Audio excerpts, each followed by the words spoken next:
Hello दोस्तों। तो आज हम लेकर आ चुके हैं battle through the haven season 7 का न्यू एपिसोड। तो जैसा कि पिछले एपिसोड में हमने देखा, फ्लेम बर्निंग वैली के सेक्ट लीडर मास्टर टेंग अपनी बेटी से बहुत ही ज्यादा प्यार करता था और वो अपनी बेटी को ही बचाने के लिए फायर बुद्धि पील को बनाना चाहता है, जिसके लिए उसे जावियन और फैंटम मास्टर की मदद चाहिए थी। जावियन ने देखकर बहुत ही ज्यादा इमोशनल हो चुका था, इसलिए वह मास्टर टेंग की मदद करने का फैसला करता है। लेकिन यहाँ पील रिफाइनमेंट के दौरान अचानक ही हम देखते हैं कि फैंटम मास्टर की पावर खत्म हो गई और वो एग्जॉस्ट होने की वजह से बेहोश हो गए थे, जिस पर तो सब लोगों ने उम्मीद हार दी थी। उन्हें लग रहा था कि शायद वो पील रिफाइनमेंट में फेल हो गए, लेकिन दूसरी तरफ जावियन हार नहीं मानता। वो दो लोगों का काम अकेले ही करते हुए यहाँ आखिरकार फायर बुद्धि पील को पूरी तरीके से रिफाइन कर देता है, जिसके बाद तो वादे के मुताबिक जावियन को 3 मिस्टीरियस ट्रांसफॉर्मेशन टेक्निक मिलनी चाहिए थी। लेकिन यहाँ फ्लेम बर्निंग वैली के 2 एल्डर्स इस बात के लिए बिल्कुल भी एग्री नहीं थे। वो लोग जावियन के सामने एक टेस्ट रखते हैं, जहाँ जावियन को मास्टर वू चेन के साथ फाइट करनी होगी और अगर जावियन इस फाइट में जीत गया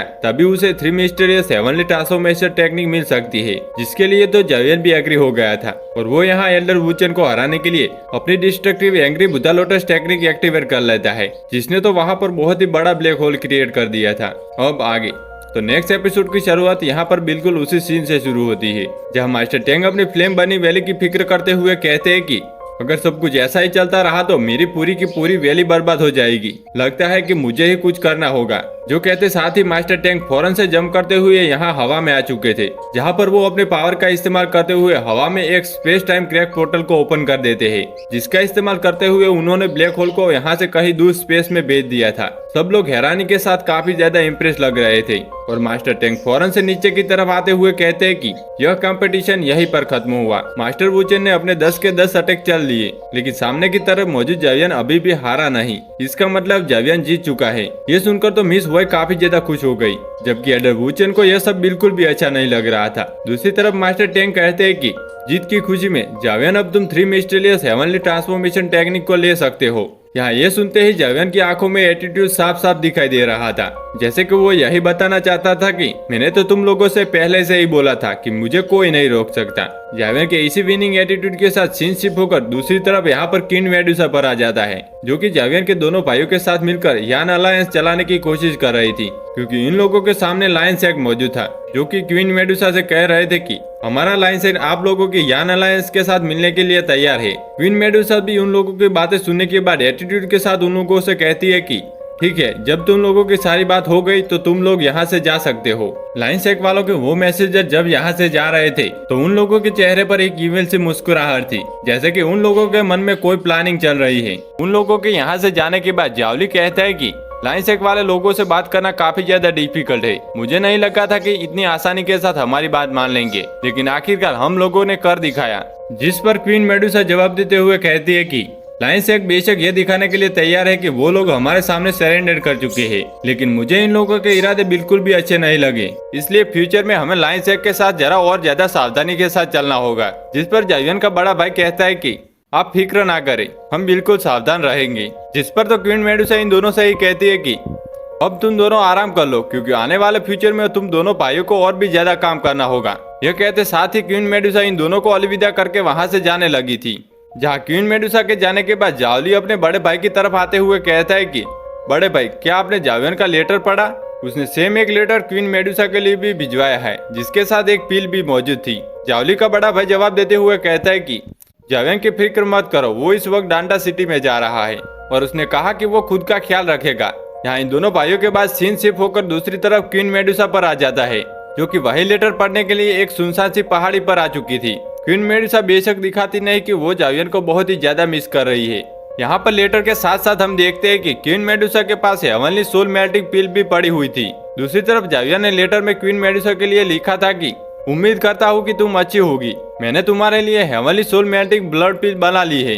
उम्मीद करता हूँ कि यह बिल्कुल वैसा ही काम करेगी जैसा कि हमने सोचा है। इस पिल को खाने के बाद तुम्हारी बॉडी में जो भी डबल एनर्जी थी, उम्मीद करता हूँ कि वो खत्म हो जाएगी और तुम पूरी तरीके से ठीक हो जाओगी। साथ ही साथ मुझे अपने भाइयों की वजह से मालूम हुआ कि तुम यान अलायंस का कितना ख्याल रख रही हो। यान अलायंस को तुम्हारे हाथों में देना मेरा अब तक का सबसे बेस्ट डिसीजन रहा। हाँ, बेशक मैंने थोड़ी खुदगर्दी दिखाई, तुम्हें यहाँ पर पहुँचा दिया, लेकिन प्लीज इसके लिए मुझे माफ कर देना। लेकिन मेरे बाद यान अलायंस की अगर सबसे कोई अच्छी हिफाजत कर सकता था तो वो तुम हो। साथ ही मुझे अफसोस है कि मैं खुद ये हेवनली सोल मेल्टिंग ब्लड भी तुम्हारे पास अपने हाथों से लेकर नहीं आ पाया, क्योंकि खुद इस वक्त मैं जंग जाओ कंट्री की तरफ जा रहा हूँ, जहाँ पर बहुत ही बड़ा इंपॉर्टेंट मिशन पूरा करना होगा। कोई है जिसे मुझे बचाना है। यहाँ जावियन अपने मास्टर की बात कर रहा था, जबकि साथ ही साथ जावियन लिखता है कि यह सफर बेशक खतरों से भरा पड़ा है, लेकिन मैं हमेशा दुआ करूंगा कि मैं तब तक जिंदा रह सकूं जब तक हम दोबारा से मुलाकात न कर सके। मैं भी तुम्हें मिस कर रहा हूँ। यहाँ जावियन ने ये लेटर क्वीन मेडुसा के लिए लिखा था। दूसरी तरफ सीन शिफ्ट होकर जावियन पर आ जाता है, जो कि उसी 3 हेवनली मिस्टीरियस ट्रांसफॉर्मेशन टेक्निक को ऑब्जर्व कर रहा था। जावियन के आसपास यहाँ पर 3 हेवनली मिस्टीरियस ट्रांसफॉर्मेशन टेक्निक की वजह से एक बहुत बड़ा एनर्जी बॉल बन चुका था, जिसके अंदर से इंफॉर्मेशन फ्लो होते हुए जावियन के माइंड में जा रही थी। ये देखकर तो मिस हुआई भी बहुत ही ज्यादा हैरान थी और वो सरप्राइज होते हुए अपने फादर से कहती है कि मुझे ये समझ नहीं आ रहा कि आखिर इस बार ये 3 हेवनली मिस्टीरियस ट्रांसफॉर्मेशन टेक्निक की वजह से इतना बड़ा एनर्जी बॉल क्यों बन गया, क्योंकि ये टेक्निक तो हमारे क्लान का एक सीक्रेट मेथड है, लेकिन इसके बावजूद भी हमारे क्लान का जो भी मेंबर इस टेक्निक को मास्टर करने की कोशिश करता है उसे कभी भी इतनी अमाउंट ऑफ एनर्जी नहीं मिलती। आखिर ये जावियन के लिए इतना ज्यादा अजीब तरीके से एक्ट क्यों कर रही है। जो सुनकर मास्टर टैंक जवाब देते हुए कहते हैं कि क्या तुम जानते भी हो कि 3 हेवनली मिस्टीरियस ट्रांसफॉर्मेशन टेक्निक का ओरिजिन क्या है। जो सुनकर तो मिस हुआई जवाब देते हुए कहते हैं कि हमारे एक एंसेस्टर जिसका नाम चू यान था, जिसने इस फ्लेम बर्निंग वैली को भी बनाया, मुझे लगता है कि उन्होंने ही 3 मिस्टीरियस हेवनली ट्रांसफॉर्मेशन टेक्निक बनाई होगी। जिस पर मास्टर टैंक एक कहानी सुनाते हुए कहते हैं कि आज से कई वक्त पहले इन डॉकी कॉन्टिनेंट में 5 बहुत ही स्ट्रॉन्ग लोग थे, जो कि डो एम्परर बनने से सिर्फ एक स्टेप पीछे थे। हमारे एंसेस्टर चूयान भी उन 5 पावरफुल वॉरियर में से एक थे, जबकि बाकी के 3 एशियन सोल क्लान को बिलोंग करते थे। लेकिन उनमें से सबसे ज्यादा पावरफुल आखिर था, जिनका नाम है एंसेस्टर जाओ जुआन। वो कमाल के थे, उनके पास एंशियंट ब्लड लाइन थी। उन्होंने ही पहली दफा हेवनली फ्लेम का इस्तेमाल करते हुए 3 मिस्टीरियस ट्रांसफॉर्मेशन टेक्निक को बनाया, और क्योंकि वो हमारे एंसेस्टर चूयान के क्लोज फ्रेंड थे, तो इसलिए उन्होंने गिफ्ट के तौर पर यह टेक्निक हमारे एंसेस्टर को दे दी थी। जो सुनकर तो मिस हुआई जवाब देते हुए कहते हैं कि यानी कि 3 मिस्टीरियस हेवनली ट्रांसफॉर्मेशन टेक्निक को हमारे फ्लेम बर्निंग वैली ने नहीं बनाया। लेकिन यहाँ एक और बात सोचने वाली है, जावियन के नाम में भी जाओ आता है, शायद वो भी जा फैमिली से बिलोंग करता है, और जाओ जुआन भी जा फैमिली का एंसेस्टर होगा। मास्टर टैंक जवाब देते हुए कहते हैं कि हाँ बेशक, ये कोई इत्तेफाक नहीं हो सकता। जाओ जुआन जावियन का एंसेस्टर है, इसी वजह से तो ये हेवनली 3 मिस्टीरियस ट्रांसफॉर्मेशन टेक्निक जावियन के सामने इतनी अच्छी तरीके से एक्ट कर रही है, जैसे कि ये उसी को ही बिलोंग करती हो। दूसरी तरफ सीन शिफ्ट होकर यहाँ पर जावियन पर आ जाता है, जहाँ पर हम देखते हैं कि उसने इस advance heavenly 3 mysterious transformation technique को धीरे धीरे अपनी बॉडी में पूरी तरीके से ऑब्जर्व कर लिया था। ऐसा करने के बाद नेक्स्ट डे हम देखते हैं, जहाँ जावियन मास्टर टैंक का शुक्रिया अदा करता है इस अच्छे गिफ्ट के लिए। साथ ही साथ वो इनको बताता है कि अब मुझे यहाँ से चलना होगा। अगर आने वाले फ्यूचर में कभी भी आपको या आपके सेफ को मेरी जरूरत पड़े तो आप लोग मुझे याद कर सकते हो। मिस हुआई तो जावियन से जाने से दुखी थी, इसलिए वो जावियन से सवाल करते हुए कहती है कि आखिर तुम्हें जाने की इतनी जल्दी क्या है। जिस पर जावियन जवाब देते हुए कहता है कि मैं खुद रुकना चाहता हूँ, लेकिन मेरे कुछ दोस्त थे जिन्हें मुझे ढूंढना होगा, वो मुझसे बिछड़ चुके हैं, इसलिए मुझे चलने की इजाजत दीजिए। जो सुनकर तो मास्टर टैंक आखिरी दफा जावियन से कहते हैं कि जाने से पहले तुम्हें कुछ और बातें याद दिला देना चाहता हूँ। अब बेशक यह बात सच है कि 3 हेवनली मिस्टीरियस ट्रांसफॉर्मेशन टेक्निक की वजह से कुछ देर के लिए तुम्हारी स्ट्रेंथ बहुत ही ज्यादा इंक्रीज हो जाएगी, लेकिन तुम इस टेक्निक का ज्यादा देर तक इस्तेमाल नहीं कर सकते, क्योंकि ये बॉडी से बहुत ही तेजी के साथ सोल पावर को कंज्यूम करती है। साथ ही साथ हेवनली 3 मिस्टीरियस ट्रांसफॉर्मेशन टेक्निक हमारे क्लान का एक सीक्रेट मेथड है, तो तुम बाहर जाकर इसे फैला भी नहीं सकते हो। तुम्हें इसके बारे में किसी को भी नहीं बताना। जो सुनकर तो जावियन भी जवाब देते हुए कहता है कि आप बिल्कुल भी फिक्र ना करें, मैं अपना मुंह बंद रखूंगा। जो सुनकर तो मास्टर टैंक को काफी अच्छा लगा।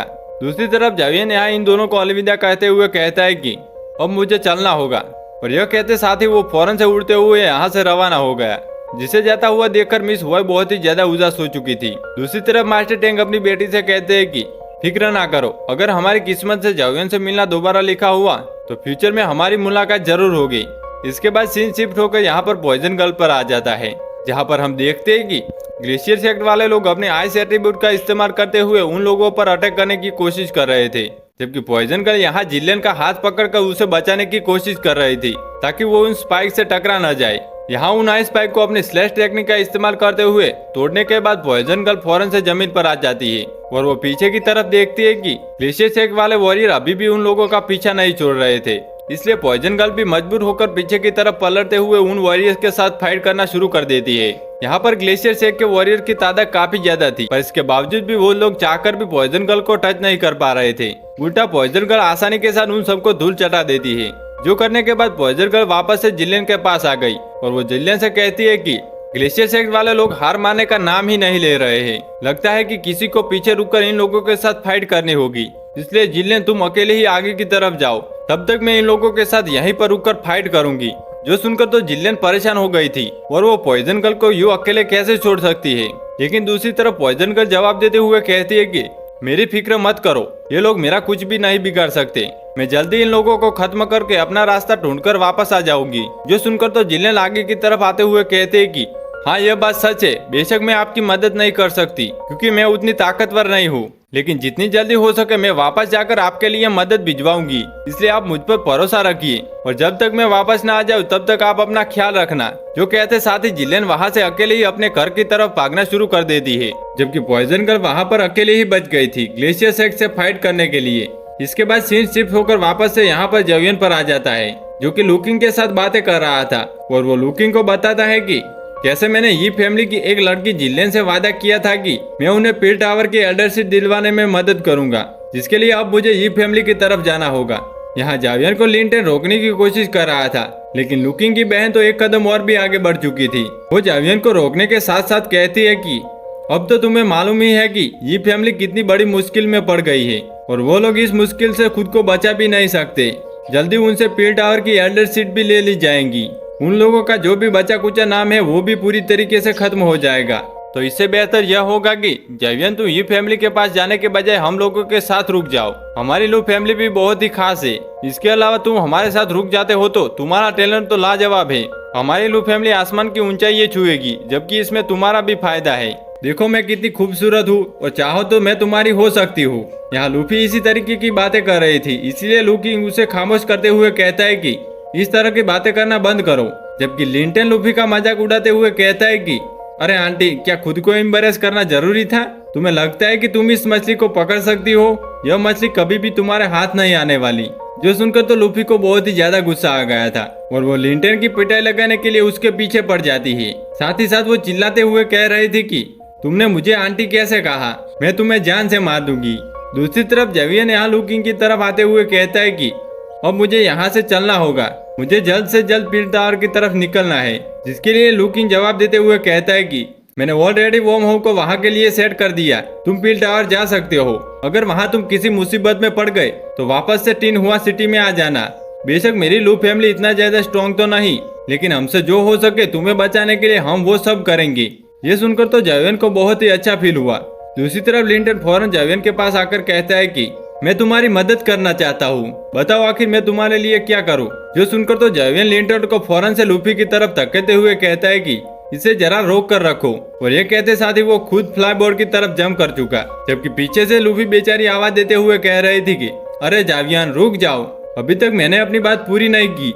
लेकिन जावियन तो बेचारा भागने के बाद एक बार भी पीछे पलट कर नहीं देखता। बड़ी मुश्किल से उनसे खुद को बचा पाया था। लूफी को यह देखकर बहुत ही गुस्सा आ रहा था, तो वो पीछे की तरफ देखते हुए लिंटन से कहती है कि यह सब तुम्हारी गलती है, और एक बार वो फिर से लिंटन के पीछे पड़ गई। दूसरी तरफ हम देखते हैं कि जावियन यहाँ शिप पर आने के बाद मुस्कुराकर उस शिप को रवाना करते हुए वॉर्म होल की तरफ बढ़ना शुरू हो गया। इसके बाद नेक्स्ट सीन हम लोगों को यहाँ ईचेन सिटी का दिखाया जाता है, जहाँ पर हम देखते हैं कि पॉइजन गर्ल के वांटेड पोस्टर लग चुके थे। इन पोस्टर में लिखा हुआ था कि ग्लेशियर शेख यानी कि आइस रिवर वैली को पॉइजन गर्ल की तलाश है। अगर किसी को भी उस लड़की की कोई भी इंफॉर्मेशन हो तो उसे बहुत ही बड़ा इनाम दिया जाएगा, जिसके बारे में वहाँ मौजूद लोग आपस में बातें कर रहे थे। और वो लोग डिस्कशन करते हुए कहते हैं कि ये तो वही पॉइजन गर्ल है ना, जिसे आज से पहले कुछ सेट वालों ने मिलकर मारने की कोशिश की थी, लेकिन ये तो बहुत ही ज्यादा ताकतवर थी। इस वक्त ग्लेशियर रिवर से एक पॉइजन गर्ल को ढूंढ रहा है ताकि वो इस लड़की से पॉइजन बॉडी को छीन सके। पर क्या इस बार ग्लेशियर से इस काम में कामयाब हो पाएगा? तभी अचानक हम देखते हैं कि जावियन वहाँ पर पहुँच गया था, जो कि उस पोस्टर को उतर के पढ़ना शुरू हो गया और वो उसे अपने पास रख लेता है। बाकी के सब लोग तो जावियन को देखकर समझ गए थे कि जरूरी ये कोई पावरफुल वॉरियर होगा, इसलिए वो लोग पंगा लेने की गलती नहीं करते। इस तरफ जावियन पलट कर सवाल करते हुए कहता है कि क्या तुम लोगों से मैं सवाल करके पूछ सकता हूँ कि आखिर मुझे ये फैमिली कहाँ पर मिलेगी? जो सुनकर तो वो लोग जवाब देते हुए कहते हैं कि तुम बिल्कुल सही सिटी पर आए हो। ये है यी चिंग सिटी। सामने की तरफ देखो, जो सबसे ऊंची बिल्डिंग है वही है यी फैमिली की बिल्डिंग। यहाँ उन लोगों के ये कहते साथ ही सीन शिफ्ट होकर यहाँ पर यी क्लान पर आ जाता है, जहाँ पर हम देखते हैं कि जिलियन वापस अपने घर पहुंच चुकी थी और यहाँ शेख पहुंचते साथ ही अचानक ही क्लान लीडर उस पर एक और बिजली गिरा देता है, जहाँ पर शेख लीडर उससे कह रहा था कि तुम्हें काउंट डेन से शादी करनी होगी। लेकिन जिलियन तो इस बात से जरा से भी एग्री नहीं करती थी। उल्टा वो भड़कते हुए कहती है कि चाहे कुछ भी हो जाए, मैं काउ डेन जैसे कमीने इंसान से तो शादी कभी भी नहीं करने वाली। इसके अलावा काउ फैमिली ने हमेशा हमारे यी क्लान के बर्बाद करने की साजिश रची है। आखिर मैं अब उनके बेटे के साथ शादी कैसे कर लूं? पर फिलहाल ये बातों के लिए मेरे पास टाइम नहीं। मेरे पास एक और बहुत ही ज्यादा जरूरी काम है जो मुझे पूरा करना होगा। प्लीज ग्रेट एल्डर, मुझे इजाजत दीजिए कि कुछ लोगों को मैं अपने साथ ले जाकर लिटिल फेरी डॉक्टर की मदद कर सकूं। एक बार मैं वहां से जब वापस आ जाऊं, इसके बाद आप लोग मुझसे जो भी बात डिस्कस करना चाहे हम उसके बारे में बात कर लेंगे। जो सुनकर तो शेख लीडर उसे कोई भी जवाब नहीं देते। तभी अचानक यी क्लान का एक दूसरा एल्डर भड़कते हुए कहता है कि क्या तुम बेवकूफ हो? क्या तुम्हें समझ नहीं आ रहा कि इस वक्त हमारे काउ फैमिली के साथ हाथ मिलाना बहुत ही ज्यादा जरूरी है? अगर इस वक्त तुमने काउ डेन के साथ शादी ना की तो हमारा यी क्लान पूरी तरीके से बर्बाद हो जाएगा। ये कितनी बड़ी इम्पोर्टेंट बात है, लेकिन इसके बावजूद भी देखो तो सही, आखिर तुम्हारी प्रायोरिटी क्या है? एक लड़की की जान बचाना? तुम हमारे क्लान के बजाय फजूल लोगों का सोच रही हो। जो सारी बातें सुनकर तो जिलियन को काफी बुरा महसूस हुआ और वो गुस्से के साथ भड़कते हुए जवाब देते हुए बोलती है कि वो लोग फजूल लोग नहीं है। अगर लिटिल फेरी डॉक्टर ना होती तो आज के दिन मैं मर चुकी होती। मैं आज उसी की वजह से जिंदा होकर आपके सामने खड़ी हो पा रही हूँ। मुझे लगा था कि आप लोग मुझसे प्यार करते हो, लेकिन अब मुझे समझ आ चुका है कि आप लोग मेरा इस्तेमाल करना चाहते हैं। मैं आप लोगों के लिए एक टूल के अलावा कुछ नहीं। आप बस मेरी शादी करवा कर खुद की क्लान को बचाना चाहते हैं। जो सुनकर तो क्लान लीडर भी गुस्सा होते हुए भड़क कर कहते हैं कि खामोश हो जाओ, तुम इस तरह की बकवास यहाँ नहीं कर सकती। हाँ, यह बात सच है कि अगर किसी ने भी हमारे यी क्लान के साथ पास्ट में अच्छा किया तो हमेशा हमने उसके साथ अच्छाई का बदला अच्छाई से निभाया। लेकिन इस वक्त सिचुएशन काफी ज्यादा बदल चुकी है। फिलहाल तुम्हारी शादी का मुद्दा बहुत ही ज्यादा इम्पोर्टेंट है, इसलिए जब तक तुम्हारी शादी की बात पक्की नहीं हो जाती हम तुम्हारी मदद नहीं कर सकते। जो सुनकर तो जिलियन इमोशनल होते हुए कहती है कि चाहे कुछ भी हो जाए, मैं काउंट डेन के साथ शादी नहीं करूंगी। और जहाँ तक लिटिल फेरी की मदद करने की बात है तो मैं अपने लिए कोई ना कोई रास्ता खुद ढूंढ लूंगी। जो कहते हुए जिलियन अभी वहाँ से बाहर की तरफ जाने ही वाली थी, लेकिन तभी अचानक वहाँ पर मौजूद एक एल्डर कहता है कि तुम उसी दो घोड़ी जवेन पर इतना भरोसा कर रही हो जो कि इनर कराज कॉलेज से तुम्हारे साथ निकला था? तुम्हें लगता है कि सच में वो जवेन तुम्हारी मदद कर पाएगा? अगर वो इतना ही मदद कर सकता है, जबकि हमें किसी लल्लू पजू की मदद की जरूरत नहीं है। ये कहते हुए एल्डर फौरन यहाँ जिलियन के सामने खड़ा हो गया था और वो गुस्सा होते हुए कहता है कि आज के दिन तुम यहाँ से कहीं नहीं जाने वाली। तभी अचानक पीछे से जवेन की आवाज सुनाई देती है, जो कि कह रहा था कि वैसे भी लल्लू पज्जू तुम्हारी मदद करने में इंटरेस्टेड नहीं, तो तुम अपनी मदद खुद करना। मिस जिलियन तो यह आवाज सुनने के साथ ही पहचान गई थी कि ये तो ब्रदर जावियन है, इसलिए वो फौरन से बाहर की तरफ भाग चली। जबकि बाकी के एल्डर्स तो एक दूसरे का मुंह देख रहे थे। इसके बाद सीन शिफ्ट होकर यहाँ बाहर आ जाता है, जहाँ पर जिलियन भागते भागते जावियन के पास आ गई। जावियन भी अपने पास से फौरन से वही वांटेड पोस्टर निकालते हुए जिलियन से सवाल करते हुए पूछता है कि आखिर यह सब क्या है, जिस पर जिलियन उदास हो चुकी थी। जावियन समझ गया था कि पॉइजन गर्ल मुसीबत में है, इसलिए वो जिलियन से कहता है कि मुझे पॉइजन गर्ल के पास ले चलो। जिलियन भी इसके लिए एग्री हो चुकी थी, लेकिन इससे पहले कि ये दोनों यहाँ से जा पाते तभी अचानक वही एल्डर इन दोनों के भी सामने आ गया था, जो कि इन लोगों का रास्ता रोक चुका। और वो कहता है कि जिलियन यहाँ से कहीं नहीं जाने वाली, और आखिरकार तुम हो कौन जो कि यी क्लान के मसलों में इस तरह से टांग अड़ा रहा है? जो सुनकर तो जावियन खुद को इंट्रोड्यूस करवाते हुए कहता है कि मेरा नाम है जावियन। फिलहाल मेरे दोस्त को मेरी जरूरत है, इसलिए जिलियन को मेरे साथ चलना होगा। लेकिन वो एल्डर तो अभी भी मान नहीं रहा था, बल्कि वो उल्टा कहता है कि जब तक जिलियन की शादी नहीं हो जाती तब तक वो यी क्लान को छोड़कर कहीं नहीं जाएगी। जिस पर तो जिलियन जवाब देते हुए कहती है कि मैंने आपसे कहा ना कि मैं शादी नहीं करना चाहती। जावियन भी ये सुनकर एल्डर को जवाब देते हुए कहता है कि अब तो जिलियन खुद ये बता चुकी है कि वो शादी करना नहीं चाहती, और उसकी मर्जी के बगैर मैं ये शादी होने भी नहीं दूंगा। मेरे होते हुए मैं देखता हूँ कि तुम ये कैसे करते हो। जो सुनकर तो एल्डर भड़कते हुए कहता है कि आखिर तुम खुद को समझते क्या हो? इस वक्त तुम यी क्लान में मौजूद हो, फिर भी तुम्हारी ये एरोगेंसी खत्म नहीं हो रही है। लगता है कि तुम्हारे पेरेंट्स ने तुम्हें तमीज नहीं सिखाया।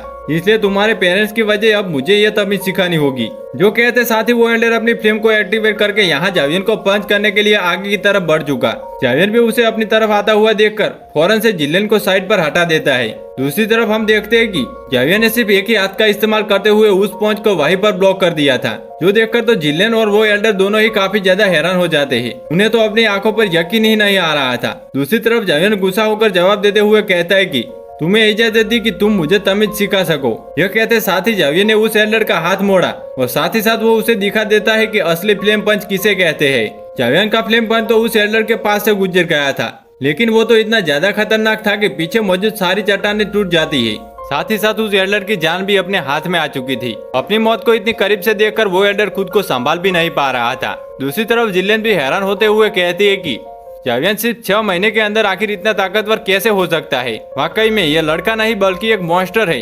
दूसरी तरफ हम देखते हैं कि जावियन पीछे की तरफ पलट कर देखता है, जहां पर सेक्ट लीडर और बाकी के एल्डर भी मौजूद थे। जहां जावियन को देखने के बाद वह सेक्ट लीडर जवाब देते हुए कहता है कि जिलेन ने बिल्कुल सही कहा था कि तुम एक जीनियस हो। बेशक ये फैमिली की हालत इस वक्त बहुत ही बुरी चल रही है, लेकिन इतना भी बुरी नहीं कि कोई भी बाहर वाला आकर हमारे सेक्ट के अंदर आकर हमारे ही सेक्ट लीडर की बेइज्जती करे, और मैं इस चीज को कभी भी बर्दाश्त नहीं करूंगा। जिस पर तो जावियन जवाब देते हुए कहता है कि पहले तुम्हारे एल्डर ने इस चीज की शुरुआत करी थी, मुझे तो बस मजबूरन उसकी औकात उसे दिखानी पड़ी। और दूसरी बात यह है कि मैं तुम लोगों के साथ और ज्यादा वक्त जाया नहीं कर सकता। अभी के लिए मुझे यहाँ से चलना होगा। जो कह के जावियन अभी वहाँ से पलट कर जाने लगा, पर तभी अचानक ये क्लान के 2 एल्डर ने जावियन को घेर लिया, जो कि जावियन से कहते हैं कि आखिर तुम्हें यहाँ से जाने की इतनी जल्दी भी क्या है। यह कहते साथ ही उन दोनों एल्डर्स ने मिलकर जावियन पर हमला कर दिया था। लेकिन दूसरी तरफ जावियन 3000 थंडर टेक्निक का इस्तेमाल करते हुए उस अटैक को डॉज कर चुका। साथ ही साथ जावियन वहाँ पर लास्ट मोमेंट पर अपने डेमोनिक सोल पपेट को भी बाहर निकाल लिया था,